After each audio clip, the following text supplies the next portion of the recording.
buenas tardes. Hoy, martes 16 de julio del año 2024, doy inicio a la charla número 70. 7-0. La verdad parece mentira, pero hemos llegado a la número 70. De esta quijotesca aventura que he dado en llamar Radiografía del Imperialismo Británico. Antes de pasar a contar las sucesivas intentonas de Simón Bolívar para lograr la independencia, la libertad de su tierra, voy a hacer referencia a un dato que me hizo llegar un querido amigo de Dolores, el doctor Luis Augusto Raffo, referido a la situación interna de la Gran Bretaña. Gran Bretaña tiene 67 millones de habitantes en estos momentos. De ellos, 4 millones son musulmanes. Y ahí radica un pequeño gran problema. Ya han logrado, por el voto popular, poner alcaldes en los musulmanes: Londres, Birmingham, Blacksburg, Oxford, Rothschild, Leeds. Y en un montón de lugares tienen concejales, qué sé yo. Ustedes dicen, pero ¿cuál es el problema? No es un problema.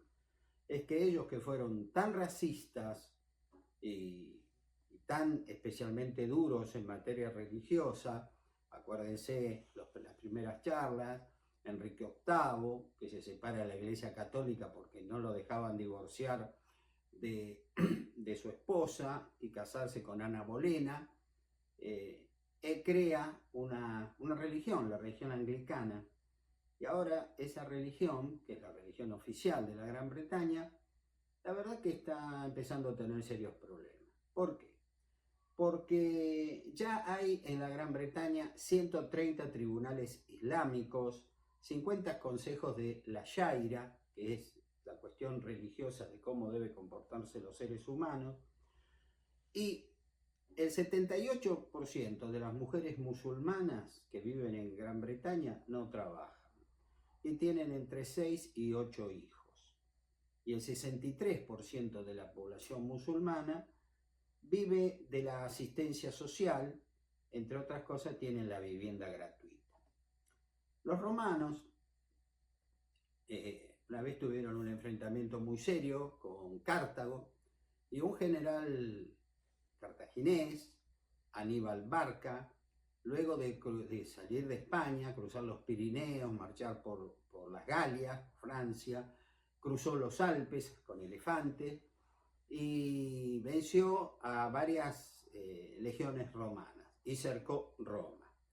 Aterrorizados por la llegada de Aníbal, nació un grito popular que después los romanos lo siguieron usando por siglos: Aníbal ad portas.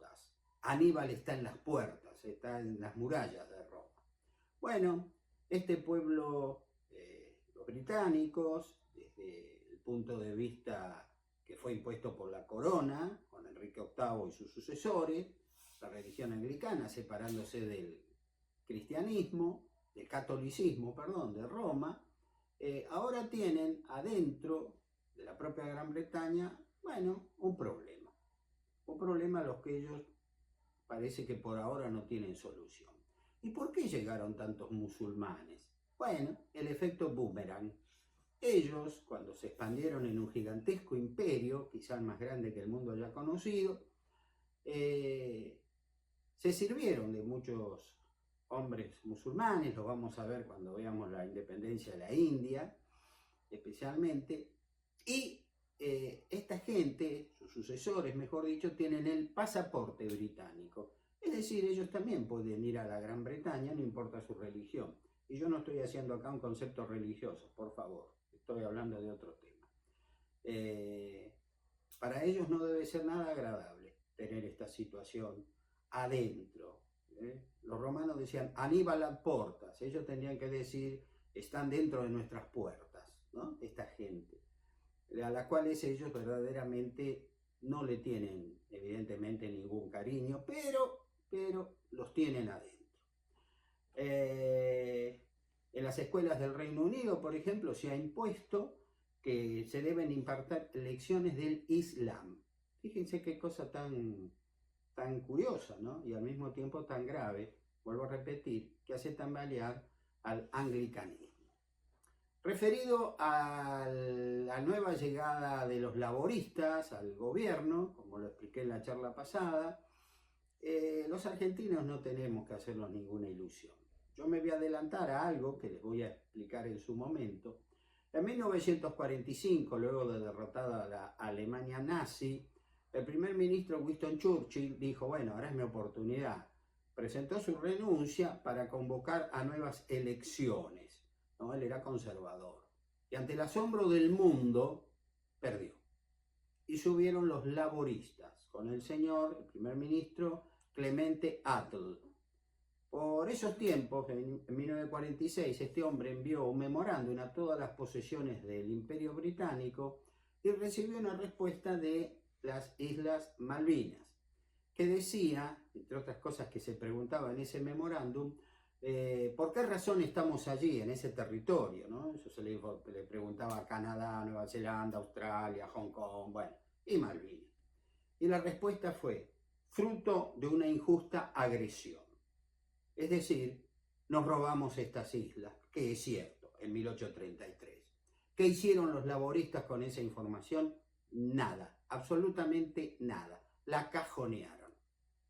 Y vamos a ver luego cómo se conoció esta información. Por ahora me reservo, solo se los adelanto, porque si no esto no tiene sentido y se pierde el relato histórico.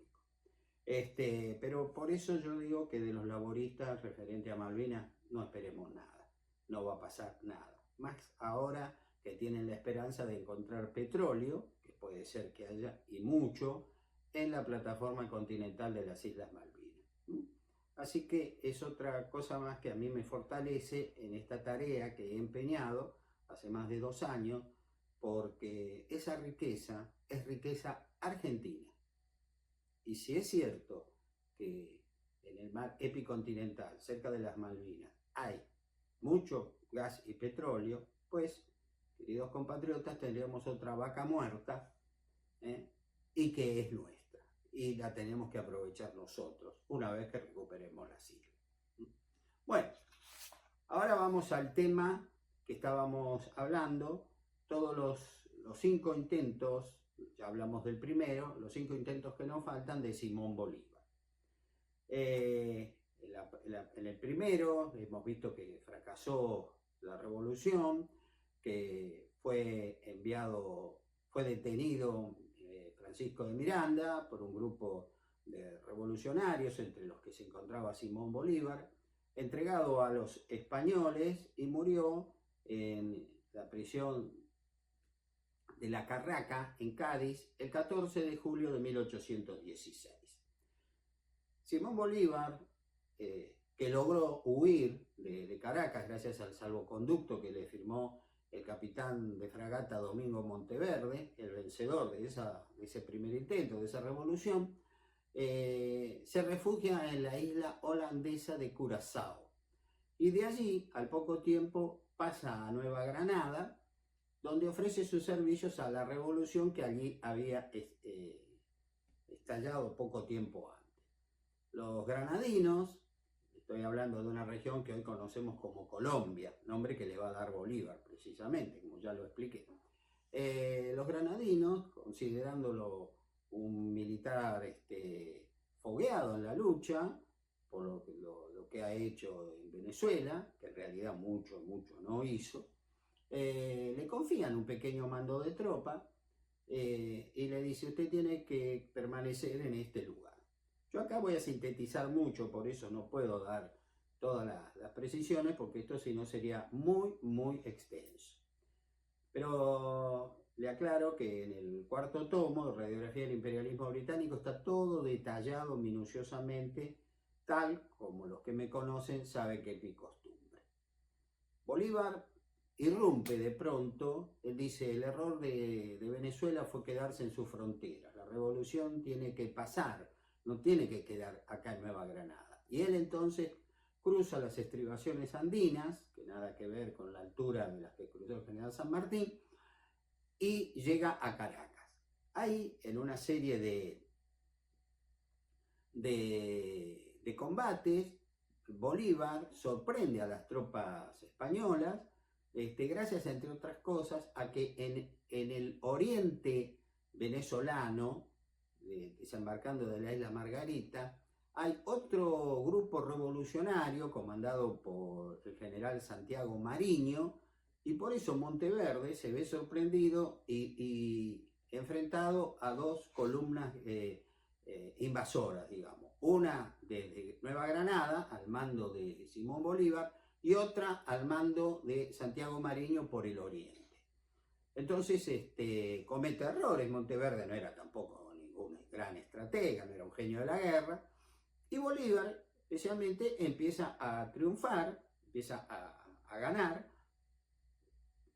cuando las tropas españolas fundamentalmente se habían ido en su gran mayoría a aplastar la revolución encabezada en el oriente, es decir, en el oeste de Venezuela, para vencer a Santiago Mariño. En febrero, marzo más o menos de 1813, se presenta en el campamento de Simón Bolívar un hombre que originariamente había sido abogado, ahora por la revolución era coronel. Este hombre se llamaba Antonio Nicolás Briceño, quien le propone a Bolívar que, como venganza por los excesos cometidos por Domingo Monteverde luego de la capitulación de la primera revolución venezolana, que llevaran a cabo una guerra a muerte, una guerra de exterminio contra la raza española. Bolívar y un oficial que le acompañaba, Castillo Rada, aprobaron esa terrible modalidad de lucha con una salvedad. Se tenía que aplicar siempre y cuando se los encontrara con las armas en la mano.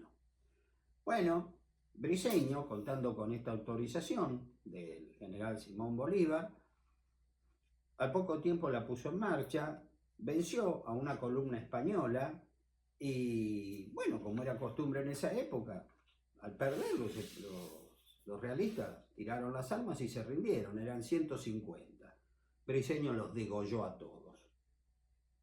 Y para comunicarle que había iniciado la guerra a muerte, le mandó una carta muy especial a Simón Bolívar, porque la misma estaba escrita con sangre humana y acompañó dicha misiva con 2 cabezas de soldados españoles.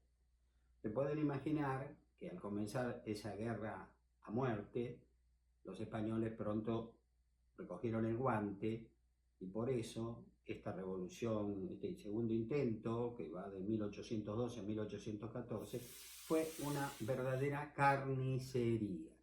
Por ambos lados, nadie tuvo piedad del prisionero, y serlo era una sentencia a muerte, o sea, una locura. A los pocos meses, Bolívar se entera de que Briceño ha sido capturado, ha sido tomado prisionero, y considerando que está muerto, promulga en la ciudad de Trujillo el decreto proclama de Trujillo, por el que directamente se va a matar a todo español que caiga en sus manos. Y acá voy a citar a un gran biógrafo del Libertador, el general Bartolomé Mitre, quien dice: la primera transgresión a las leyes de la guerra y de la humanidad fue cometida por los patriotas acaudillados por Briceño, que iniciaron la invasión cortando las cabezas de los españoles en ejecución del plan de exterminio al que me he referido. Por eso, la razón de la represalia estaba de parte de los españoles. O sea, no es que Mitre la justifique diciendo, pero los que lo empezaron fueron los patriotas. Lo peor del caso cuando se declara el decreto proclama de Trujillo, de exterminio por Simón Bolívar, era que Briceño todavía no había sido muerto. Fue sometido a un juicio sumarísimo, un juicio militar sumarísimo, del cual por supuesto no se pudo defender, y fusilado. Es decir, cuando se instaura porque ha sido muerto Briceño, Briceño no estaba muerto. Gravísimo error de Simón Bolívar. A partir de ese momento, vuelvo a repetir, ya con el decreto proclama de Trujillo, la guerra, bueno, yo no les voy a contar los detalles, porque si no esto sería muy extenso, pero sí les voy a decir que es duro de leer. A mí me resultó muy duro escribirlo y para ustedes, bueno, los que quieran la obra, leerlo, porque fue muy brutal, ¿no? Pero todavía no estaba escrita la última parte. Santiago Mariño en el Oriente también impuso la guerra a muerte, en cumplimiento de ese decreto de Simón Bolívar, el decreto proclama de Trujillo, y toda Venezuela se transformó en un verdadero baño de sangre. Bolívar sigue avanzando, va en dirección de Caracas, la capital de la ex Capitanía General de Venezuela, y Monteverde, que estaba en la ciudad, viendo que no cuenta con tropas suficientes, porque la mayoría las envió al oriente a luchar contra Mariño, se refugia en la fortaleza de Puerto Cabello. ¿Se acuerdan? Esa que en su momento comandaba Bolívar y que él no pudo defender y le pedía a Miranda que lo pusiera en la vanguardia para ver en definitiva si lo mataban, ¿no? Estaba tan mal por haber perdido Puerto Cabello. Pues ahora Monteverde es el que se refugia en Puerto Cabello con los pocos hombres que tiene. Una comisión de caraqueños va a hablar con Simón Bolívar pidiéndole por favor no aplique este decreto proclama en Caracas, hay muchos españoles, el crimen que han cometido es que nacieron en España, hay gente buena que vive acá con nosotros, algunos hasta son de la revolución. Bolívar le dice que no se preocupen, que el decreto ese no se va a aplicar, siempre que toda la provincia de Caracas se rinda. Lamentablemente, Puerto Cabello quedaba dentro de la provincia de Caracas. Por esa razón, el decreto tenía vigencia en Caracas, porque toda la provincia no se había rendido.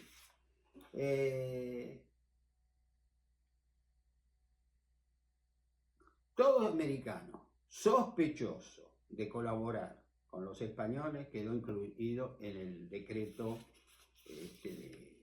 de Trujillo, por lo cual, como ustedes se imaginarán, la guerra llegó a niveles.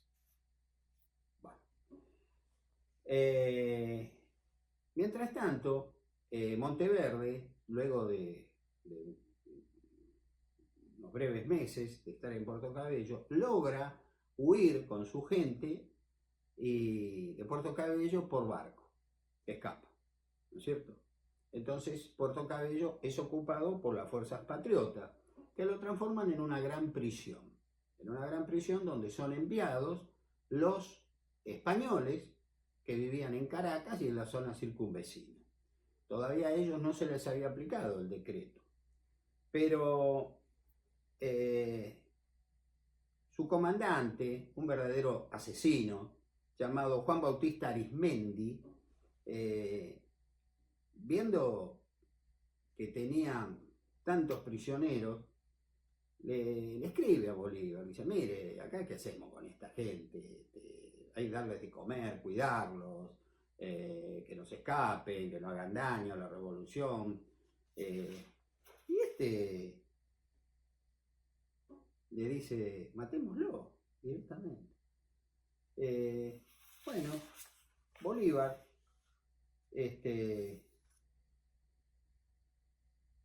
responde medio confusa, una respuesta un tanto confusa,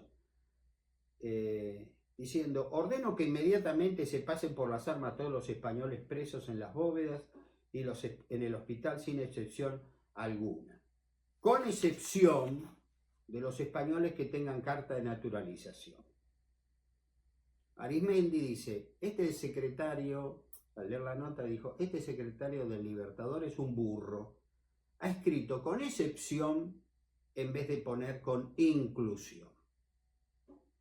Amparado en ese error de interpretación, el margariteño Juan Bautista Arismendi, nativo de la isla Margarita, dio comienzo a la promesa que se hizo él en persona al entrar en los restos de la ciudad de Ocumare, que había sido toda su población asesinada por los españoles.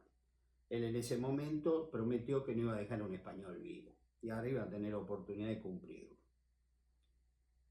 A los prisioneros españoles, lo voy a leer textualmente, cuyo único delito en muchos casos era haber nacido en España, se los sacaba de los infectos calabozos en los que estaban puestos y muy mal alimentados, se los alineaba frente a los verdugos. Ellos no sabían su destino, y ellos se alineaban dócilmente, obedecían, y por eso no ofrecieron ninguna resistencia. A un toque de clarín, sus ejecutores corrían hacia ellos y los degollaban, pues Arismendi, variando las órdenes de Simón Bolívar de fusilarlos, consideró un derroche gastar pólvora y balas en darles muerte, o sea que los degollaba. A un toque, otros españoles, que habían sido obligados a hacer grandes piras de madera, grandes fogatas, y prenderle fuego, incineraban los cuerpos de sus compatriotas, y luego a ellos también se los degolló. Yo acá en el cuarto tomo digo que por lo general se habla con gran liviandad de lo que es degollar a un ser humano. Y entonces en una nota cuento cómo fue el degüello, la muerte y el degüello del doctor Marco Avellaneda, padre del futuro presidente de la Nación, del doctor Nicolás Avellaneda, en 1841. Esta es una información que ha llegado, se ha revelado hace poco desde Montevideo, y verdaderamente es para estómago fuerte. Así que no la voy a contar acá en este resumen, porque no es bueno. De este modo fueron asesinados, fueron degollados 866 prisioneros españoles. Vuelvo a repetir, muchos de ellos no se habían enfrentado con las armas a la revolución. Su único castigo fue haber nacido en España, ser español.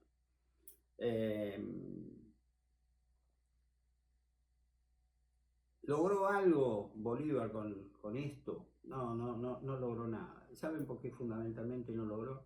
Porque él y Santiago Mariño se recelaban, y como de alguna manera triunfaron las dos vertientes revolucionarias, la del este y la del oeste, en vez de unirse, ponerse uno de ellos al mando de una fuerza unificada, volvieron a separarse.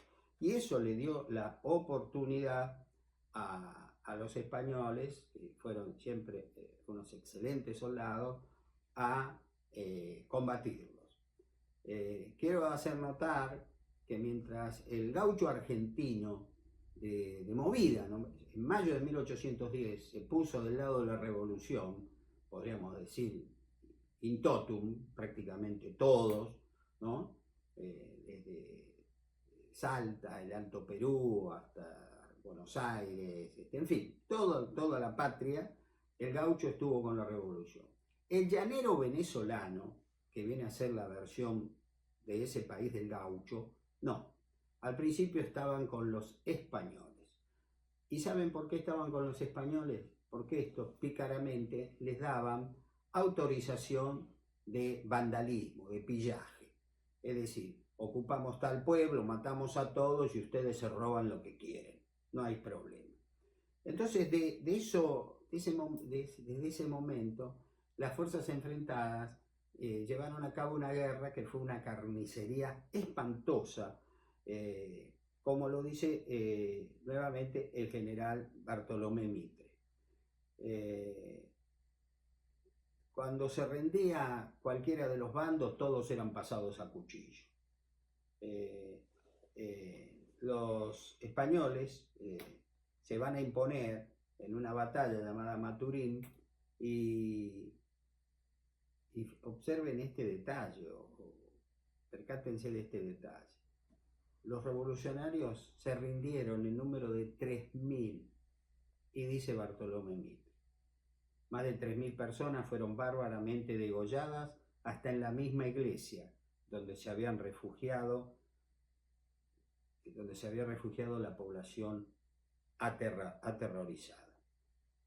Mientras tanto, Simón Bolívar había, dando la derrota por un hecho, porque por esa división tonta con Santiago Mariño permitieron el triunfo español, cargó pertrechos y tesoros tomados a los españoles y a las iglesias, ¿no?, que eran muy ricas, para seguir combatiendo, vender ese oro. ¿A quién le podrían vender ese oro? A ver si alguno tiene la idea. Sí, a los británicos, que estaban esperando con sus barquitos la transacción de vida. Entonces, Bolívar y Mariño querían, con el dinero obtenido, comprar armamento para continuar la lucha. Pero el corsario italiano José Bianchi, al ver a bordo de sus naves tanta riqueza, dijo: bueno, yo en definitiva no estoy ni con uno ni con otro, ni con la revolución ni con los españoles. Así que desplegó las velas y se escapó con el tesoro. Bueno, la cuestión que Bolívar y Mariño, acá no les puedo relatar los pormenores porque no viene al caso, logran llegar a Bianchi y le dice: mire, por los servicios prestados yo me quedo con la tercera parte, el resto se los devuelvo. Y bueno, 2/3 o la nada es mejor 2/3. Entonces Mariño y Simón Bolívar aceptaron. Cuando llegan a Carúpano, las tropas revolucionarias, los restos que quedaban de la revolución, los acusaron de traidores a Bolívar y a Mariño.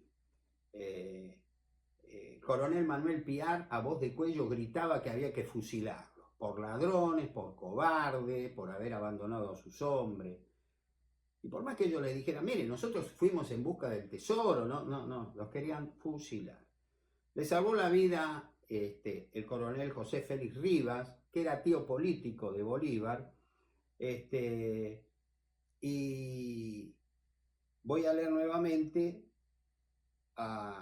voy a leer ahora a un autor venezolano, Augusto Mijares, que expresó: Bolívar y Santiago Mariño con los suyos llegaron a Carúpano, acosados de hambre y sed, porque carecían de provisiones.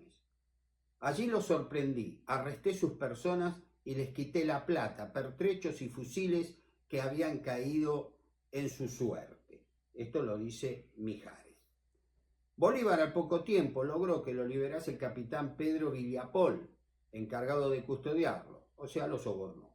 Sacó de prisión a Mariño y ambos, seguidos por 42 oficiales, se embarcaron para Cartagena en la Nueva Granada, o sea, huyeron hacia Colombia, la actual Colombia. Salían de su patria, pistola en mano, para defenderse de sus propios compañeros y subalternos. O sea que así termina para Simón Bolívar el segundo intento revolucionario, desprestigiado, vuelvo a repetir, estuvo a punto de ser fusilado.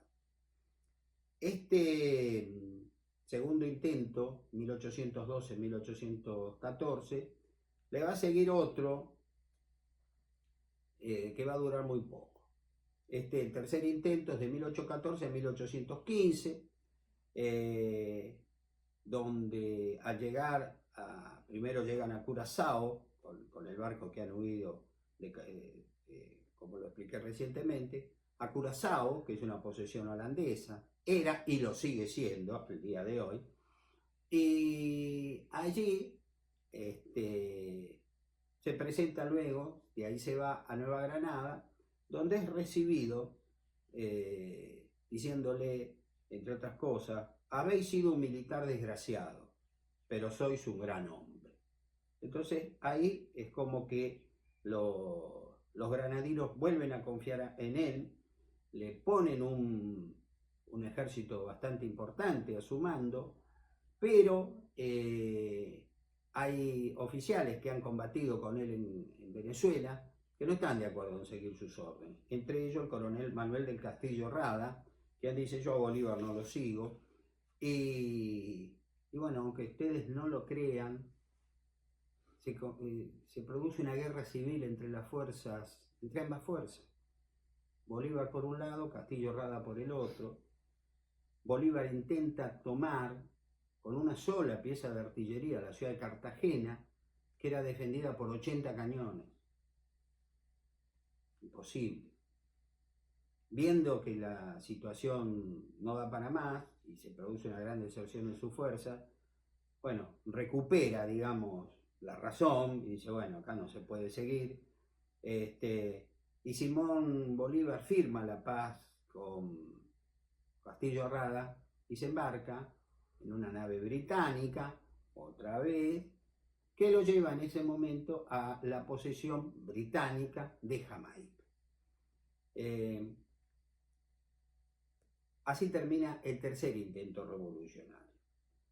En la próxima charla, mis queridos amigos, voy a ver si puedo terminar, sintetizar lo más que se pueda. Yo les aclaro que leyéndolo esto se entiende y se entiende bien, que fue la locura que nos pasó a los argentinos.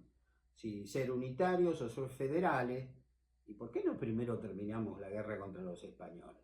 Bueno, en Venezuela y en Nueva Granada pasó lo mismo. Verdaderamente una locura, una locura. Primero ganemos la guerra de la independencia y después digamos qué sistema político queremos tener. No, hacíamos todo al mismo tiempo y así no fue, mal.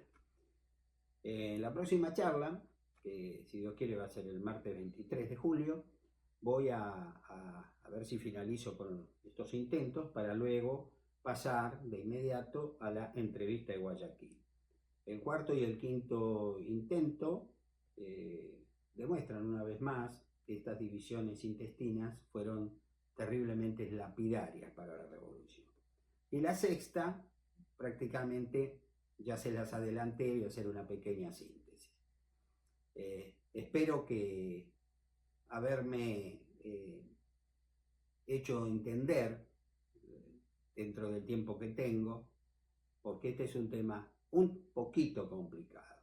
Pero bueno, cualquier cosa quedo a su disposición. Si a alguno le tengo que aclarar algo más, con que solo me escriba, con gusto evacuaré sus dudas. Muchísimas gracias y muy buenas tardes.